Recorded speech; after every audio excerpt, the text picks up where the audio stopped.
You are standing inside a civilization that has starships.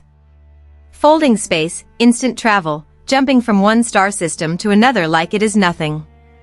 The weapons of this civilization can level a city in seconds. Then your enemy walks toward you, holding a knife. Your first reaction, is this person out of their mind? Second reaction, wait, I am also holding a knife. This is where most people watching Dune hit their first wall. This was supposed to be a science fiction epic. Why does it keep turning into a sword fight? A civilization that can fold space, and they are out here stabbing each other? Herbert's answer, not only is this rational, it is the only rational choice. He built a complete physical technology framework to explain it. The Holtzman effect and the personal shield. How much of this has real physics behind it? How tight is the internal logic? What is it actually saying? Let's cut it open. First, lay the foundation. The Dune universe runs on 3 core technologies. The Holtzman drive folds space, point A and point B pressed together, no distance to cross. The entire interstellar empire runs on this. The personal shield, also from the Holtzman effect, is a force field that blocks anything moving above a certain velocity threshold. Bullets blocked. Lasers blocked. A knife pushed in slowly, at the right speed, it passes through. And then there is the Lasgun, which can cut through virtually anything. Sounds great. But put these 3 things together and you get one catastrophic reaction. A Lasgun hitting a personal shield explodes. Not a small explosion, nuclear scale. The person who fired it and the person who got hit are both gone. Everyone nearby is probably gone too. That single technical interaction rewrote the entire logic of warfare. Bullets cannot get through. Lasguns are mutual suicide. Explosives are stopped by the shield. A knife pushed in slowly at the right speed, that is the only attack method that still works. This is not regression. This is the optimal solution recalculated under new rules. The Holtzman effect generates a repulsion field that is extremely sensitive to velocity. The faster something enters, the greater the resistance. The slower it moves, the lower the resistance, until at a certain point there is no resistance at all. In real physics, magnetohydrodynamics has something similar, a magnetic field deflecting charged particles with an effect proportional to the square of the particle's velocity. High-speed particles are genuinely harder to penetrate than slow ones. Herbert took that logic and extended it to all matter, including neutral particles and photons. The velocity threshold in the original novels is approximately 6 to 9 centimeters per second. Anything above that gets stopped. Anything below passes through. A bullet travels hundreds to thousands of meters per second, blocked. A laser moves at the speed of light, blocked. A knife pushed in slowly with controlled speed, right at the threshold window, through. So the logic of combat transforms completely. You no longer need range. You no longer need explosive force. You no longer need fire suppression. What you need is to get close, find the angle, and push the blade in at exactly the right speed, not too fast, not too slow. There is a real physics phenomenon called laser-induced plasma. A high-powered laser focused on a material surface ionizes the material instantly, producing plasma at extreme temperature and pressure, which expands and generates a shockwave. This is real. Laser weapons research has been studying and trying to control this effect for decades. Herbert took it one step further. When a shield is hit by a Lasgun, the Holtzman field itself participates in the reaction, combining both energies into a subatomic release. The scale he compared it to is nuclear detonation. This recreates a logic you already know, mutually assured destruction, the MAD principle. During the Cold War, the US and Soviet Union each had enough nuclear weapons to destroy the Earth several times over. Neither used them. The reasoning is simple: if you use them, both sides are finished. Zero benefit, total destruction, so the rational calculation is never to use them. The Lasgun after shield proliferation becomes exactly the same kind of weapon, enormous power, zero usability. No one banned it. No one wanted to use it. Bringing a weapon that kills both parties to a fight does not require courage. It requires something to be wrong with your thinking. The value of a weapon has never been its absolute destructive power. It is whether that weapon can actually be used in a specific environment. Are nuclear weapons powerful? Yes. Useful in most conflicts? No. Is the Lasgun powerful? Yes. After shields become widespread, is it useful? It equals suicide.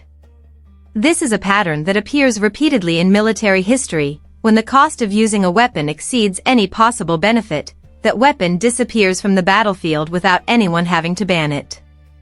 It disappears on its own. The shield changed more than just the weapons. It changed the entire culture of combat. In a shield environment, the hardest thing is not hitting hard, it is hitting precisely. Speed control.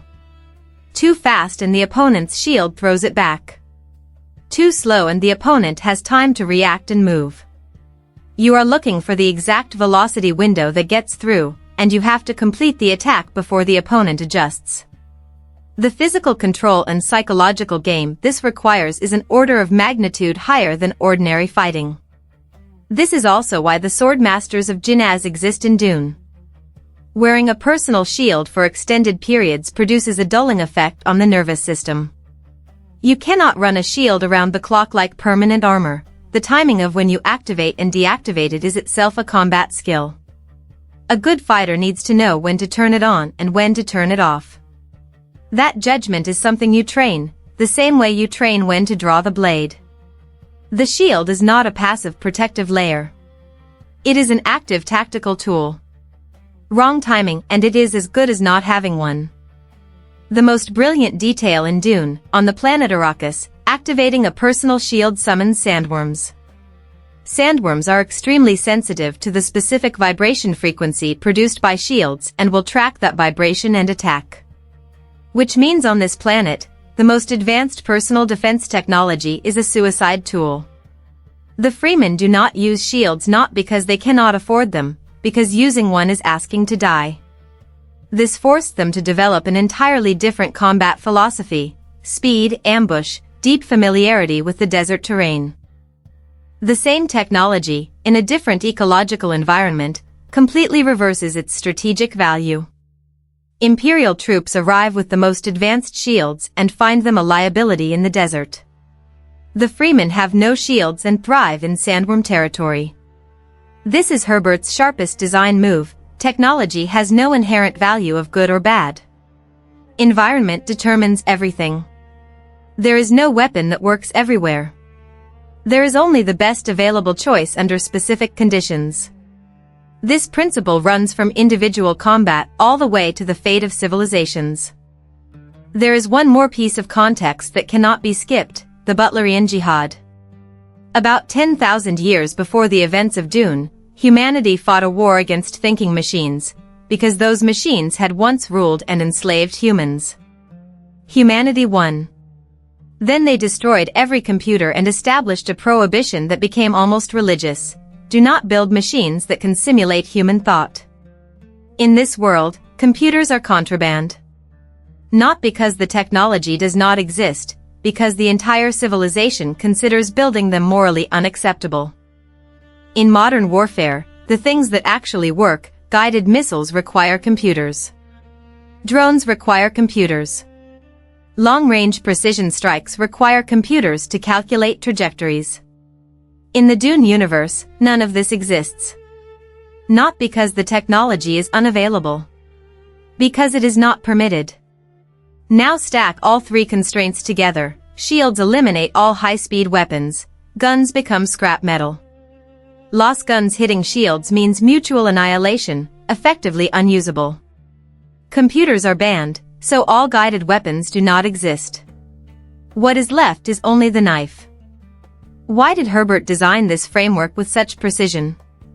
On the surface it is obviously to make the story work, to give Paul's combat training meaning and keep battles from becoming monotonous laser exchanges. But what he was actually saying runs much deeper. The most valuable thing in the Dune universe is not weapons, not starships, it is spice.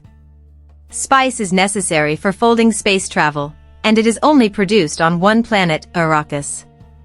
Whoever controls the spice controls the universe. This is Herbert's letter to 20th century Middle Eastern oil geopolitics. In real oil politics, the country controlling the oil can maintain that control through technological superiority, better aircraft, more precise missiles, more complete military systems. Technology gaps can compensate for geopolitical disadvantage. In Dune, the shield closes that path. The most advanced long-range weapons are blocked, Lasguns become unusable, computer guidance does not exist, and combat falls back to close-quarters fighting between individuals. Technology advantage shrinks dramatically under this rule set. Which is why the Freemen, with no star fleet and no high-tech equipment, have real odds against the entire empire. Herbert was writing Dune in the 1960s. Vietnam was being fought. The twilight of colonialism had arrived.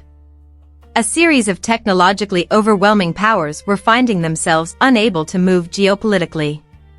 What he saw was this: when technological advantage is weakened by specific environments and rules, the outcome of wars becomes very uncertain. The personal shield is the physical prop he used to make that argument. The same question, asked at cosmic scale, why does the technologically supreme empire lose to locals who only have knives? There is another layer Herbert never states directly but every page implies. In a world with shields, individual human ability becomes important again. A swordmaster who has trained for 20 years has an overwhelming advantage over an ordinary soldier with the best available equipment. The Bene Gesserit sisters trained for decades. The Freeman warriors with intuition ground in from childhood in the desert. These things cannot be mass-produced. They cannot be solved through procurement. The shield makes these irreplaceable human capabilities the decisive variables in warfare once again. What do we lose when we outsource all of our capabilities to technology? What is left when the technology suddenly cannot be used? The shield forces the people of the Dune universe to answer that question. Back to where we started, why is an interstellar civilization still stabbing each other with knives? Shields made guns useless. Lasguns hitting shields kill everyone. Computers were banned by a jihad 10,000 years ago. 3 constraints. 1 exit. This is not regression. This is the optimal solution recalculated after the rules changed. Effectiveness is never absolute. It is always defined relative to the environment. The same technology can go from maximum value to minimum value just by changing the battlefield. Herbert used folding space, personal shields, spice, and sandworms to build a precise logic machine. Then he used that machine to ask an old geopolitical question: why does the empire with the strongest technology lose to locals living on the worst planet with nothing but knives? The answer is never in the weapons. It is in the rules, in the environment, in the capabilities that cannot be bought. In the world of Dune, a slowly pushed knife is a sharper truth than any weapon that travels at the speed of light.